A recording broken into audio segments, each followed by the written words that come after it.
বাজেটের মূল লক্ষ্য কি? প্রতি বছর নিত্য প্রয়োজনীয় জিনিসের দাম বাড়ানো। বাজেটের মানে কি? জনগণের পকেট কেটে সেই টাকা ছলে বলে হাতিয়ে নেয়া। কিন্তু সরকার তো জনগণেরই জন্য। সরকার অবকাঠামো উন্নয়ন করছে। মানুষ যখন ক্ষুধার্ত তখন কি খাওয়ার বদলে পরিকাঠামো খাবে? তাদের অন্ন, বস্ত্র, বাসস্থান এবং চিকিৎসা প্রয়োজন। সরকার জনগণের মৌলিক অধিকারের কথা ভাবছে না। তারা বড় বাজেটের প্রকল্প নিচ্ছে। কারণ যত বড় প্রকল্প তত বেশি তাদের কমিশন। এইসব বড় প্রকল্পের জন্য তারা প্রচুর ডলার খরচ করে। তাই তারা জনতার দৈনন্দিন জীবনের জন্য প্রয়োজনীয় পণ্য আমদানি করতে পারে না।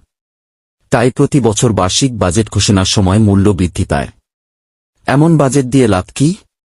বেশিরভাগ মানুষ যখন বাজেটের খারাপ প্রভাবের প্রায়শ্চিত্ত করতে বাধ্য হয় এবং এ অবস্থা চলতেই থাকে।